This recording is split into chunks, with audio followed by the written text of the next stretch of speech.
Salut à tous les passionnés de ballon rond, bienvenue dans cette nouvelle revue de presse. Le Racing Club de Lens a frappé un immense coup hier soir en s'imposant largement sur la pelouse de Toulouse avec un score sans appel de 3-0.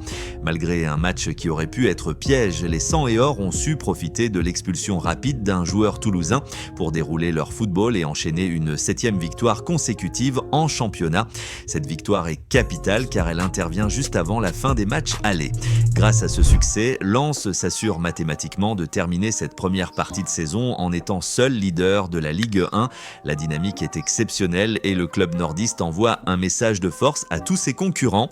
Pour aller chercher le titre cette année, il faudra être très solide. Le calendrier ne laisse aucun répit puisque deux énormes affiches sont au programme de cette journée de samedi. Dès 17h, l'AS Monaco reçoit l'Olympique lyonnais dans un duel de haut de tableau, suivi à 21h05 par une confrontation électrique entre le LOSC et le Stade rennais. On y voit également la présence d'Olivier Giroud, toujours au cœur des débats tactiques. L'enjeu est simple, ne pas laisser Lens s'échapper en tête du classement. Pour Monaco, Lyon ou encore Lille, chaque point compte pour rester au contact du leader nordiste. Ces matchs sont souvent des tournants psychologiques avant d'attaquer la phase retour et l'équipe souligne que la pression est désormais sur les épaules des poursuivants qui n'ont plus le droit à l'erreur. Traversons maintenant les Pyrénées pour nous immerger dans l'effervescence de la Liga espagnole. Ce soir à 21h, le stade de Cornellà accueille un duel entre l'Espagnol et le FC Barcelone qui s'annonce bien plus équilibré que les années précédentes. Le journal met en avant la photo des deux entraîneurs, symbolisant une rivalité saine mais intense. Un élément clé du match est souligné, le retour de Johan Garcia dans les cages pour l'Espagnol. Les deux équipes arrivent sur une dynamique très positive et cherchent à maintenir leur série de victoires. C'est un tournant pour la hiérarchie locale.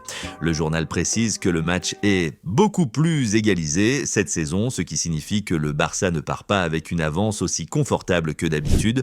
L'enjeu est autant psychologique que comptable pour la suite du championnat. À noter également la petite polémique soulevée par l'entraîneur Manolo González qui juge erronée la désignation d'un arbitre catalan pour ce match, estimant que cela lui rajoute une pression inutile.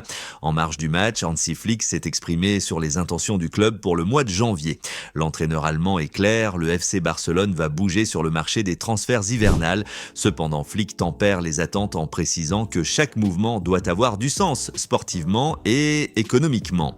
Le journal illustre d'ailleurs cette section avec le maillot du jeune Gavi, rappelant l'importance de l'effectif actuel. Le Barça cherche à se renforcer pour la deuxième partie de saison, mais la direction semble vouloir éviter les achats impulsifs. C'est une confirmation officielle que le club est actif en coulisses pour trouver la pièce manquante qui permettra de solidifier l'équipe dans la course au titre. Direction Madrid où les nouvelles sont moins réjouissantes.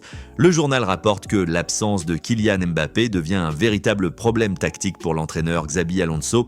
Pour pallier ce manque, le staff madrilène étudie un plan B qui impliquerait soit l'utilisation de Gonzalo Ramos, soit celle de Rodrigo dans un rôle différent. Mbappé est la clé de voûte de l'attaque madrilène et son indisponibilité force Xabi Alonso à réinventer son système offensif en urgence.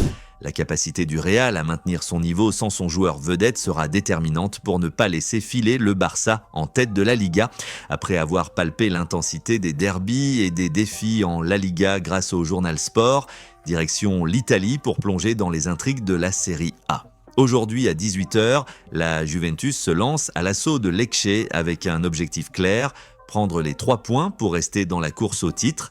Mais l'actualité se joue aussi dans les bureaux puisque l'entraîneur Luciano Spalletti a prévu un sommet immédiat avec le nouveau directeur sportif Ottolini pour discuter des renforts nécessaires. Spalletti met la pression, il veut 9 points lors des 3 prochains matchs avant le choc contre Naples. C'est un moment charnière pour la vieille dame. Le journal souligne que le technicien se confronte à sa direction pour dessiner l'avenir immédiat du club. L'enjeu est de taille, stabiliser l'équipe techniquement tout en gérant les rumeurs de mercato, comme celles concernant les dossiers Fratesi, Thuram ou encore le sprint d'Inter pour Cancelo. Grâce à une réalisation de Raphaël Léan lors d'une victoire contre Cagliari, le Milan AC de Massimiliano Allegri s'est emparé de la première place du classement de Serie A. Malgré une prestation qui laisse encore place à l'amélioration, Allegri se satisfait de l'efficacité de ses troupes. Ce retour au sommet change la dynamique du championnat. Le Milan met la pression sur ses concurrents directs et prouve que, même sans briller de mille feux, il possède l'expérience nécessaire pour gérer les matchs pièges de reprise. Après les fêtes, le Torino est en plein chantier défensif avant son match contre Vérone. Le club travaille activement avec des agents pour recruter Riccardo, le défenseur central de Botafogo, qui est la priorité absolue pour stabiliser l'arrière-garde. En parallèle, le journal mentionne le cas de Moïse Kean à la Fiorentina, dont l'absence sur le terrain commence à faire parler. Pour le club turinois, la solidité défensive est le seul moyen d'espérer une remontée au classement. Le dossier Riccardo montre l'ambition du club d'aller chercher des talents au Brésil pour combler ses lacunes actuelles. Revenons en Espagne pour une dose supplémentaire d'émotion en La Liga. Le journal met en avant le choc de Liga qui se déroule ce soir à 21h entre l'Espagnol de Barcelone et le FC Barcelone. C'est un duel de haute tension marqué par le retour de Johan Garcia au stade de Cornellà El Prat. Le Barça se déplace en tant que leader du championnat, mais la tâche s'annonce complexe face à des Pericos en pleine forme, actuellement 5e au classement. Pour la première fois de l'histoire, la rencontre sera arbitrée par un Catalan, Garcia Verdura. C'est le rendez-vous le plus équilibré de ces dernières années. Le FC Barcelone doit défendre sa première place face à un rival local qui n'a jamais été aussi proche en termes de niveau de jeu cette saison. L'enjeu est autant comptable que symbolique pour la suprématie de la ville. Une information cruciale sur les coulisses du club Blaugrana. L'entraîneur Hansi Flick a publiquement exprimé le besoin d'un nouveau joueur. Sa déclaration est claire: nous avons besoin d'un défenseur supplémentaire. Malgré la position de leader, cette demande montre que l'effectif est jugé trop court en défense. Par le technicien allemand, cela lance officiellement le feuilleton du mercato hivernal pour le Barça, qui va devoir s'activer pour sécuriser son arrière-garde avant la phase finale de la saison. On change de camp, mais on reste dans l'ultra sensible. Le Real Madrid pose un ultimatum à sa star brésilienne. Selon le journal, si Vinicius Junior ne prolonge pas son contrat prochainement, la direction madrilène prendra la décision radicale de le placer sur le marché des transferts. C'est une onde de choc pour la Casablanca. Vinicius est l'un des meilleurs joueurs au monde. Et l'idée même d'un départ forcé montre que le club veut garder le contrôle total sur sa masse salariale et son effectif, évitant ainsi un départ libre dans le futur. Retournons en Italie pour une nouvelle immersion dans le calcio avec les titres impactants du Corriere dello Sport. Grâce à un but décisif de Raphaël Léan, l'AC Milan s'est imposé sur la pelouse de Cagliari avec un score de 1-0. Cette victoire permet aux Rossoneri de dépasser l'Inter au classement pour s'emparer de la place de leader. On note également les débuts de l'attaquant Füllkrug, entré à la 69e minute, tandis qu'Allegri met la pression sur ses concurrents. C'est un tournant psychologique majeur dans la course au titre. Le Milan montre une solidité à toute épreuve et prouve que Leao reste l'homme providentiel capable de débloquer des situations complexes pour placer son équipe au sommet de la hiérarchie nationale. L'attaquant ukrainien Artem Dovbyk a été officiellement proposé au Napoli par ses agents. Si le profil du joueur séduit, le président Aurelio De Laurentiis, fidèle à sa réputation, préfère pour l'instant prendre son temps avant de passer à l'action. Naples cherche désespérément à renouveler son secteur offensif pour rester compétitif. Le prix est fixé aux alentours de 30 millions d'euros. C'est un jeu de patience qui s'installe. Naples doit renforcer son attaque sans pour autant se précipiter financièrement sur le premier dossier venu. Le retour de João Cancelo chez les Nerazzurri est au cœur des discussions, mais c'est un véritable puzzle tactique et financier. Deux conditions sont nécessaires pour que l'opération aboutisse. Une partie du salaire doit être prise en charge par Al Hilal et le départ de joueurs comme Acerbi ou De Vrij doit être acté par Inzaghi pour libérer de la masse salariale. Cancelo connaît parfaitement la maison et apporterait une qualité technique supérieure sur les ailes. Cependant, l'Inter doit jongler avec ses contraintes budgétaires, faisant de ce transfert l'un des dossiers les plus complexes et excitants de cette fin de mercato. Cap sur le Portugal pour plonger dans les passions de la Primeira Liga avec les actualités enflammées du journal O Jogo.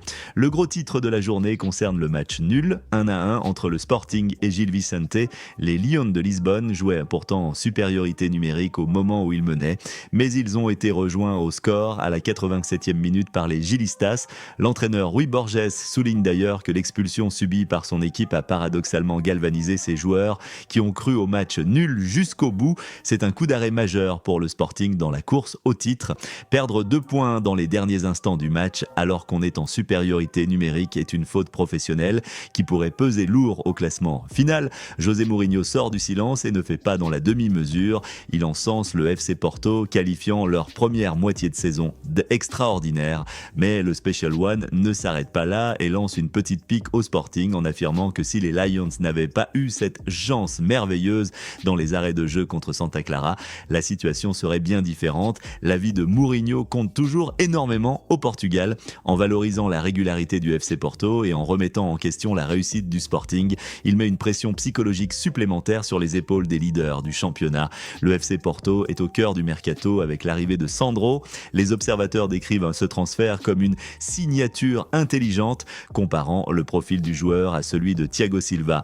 Parallèlement, on apprend que Pablo a été officialisé à West Ham, tandis qu'une offre de 10 millions d'euros est sur la table pour Faye. Le mercato hivernal est crucial pour ajuster les effectifs. Le FC Porto semble privilégier la qualité et l'expérience défensive pour solidifier sa fin de saison, tandis que les départs vers l'Angleterre montrent que le championnat portugais reste une vitrine exceptionnelle.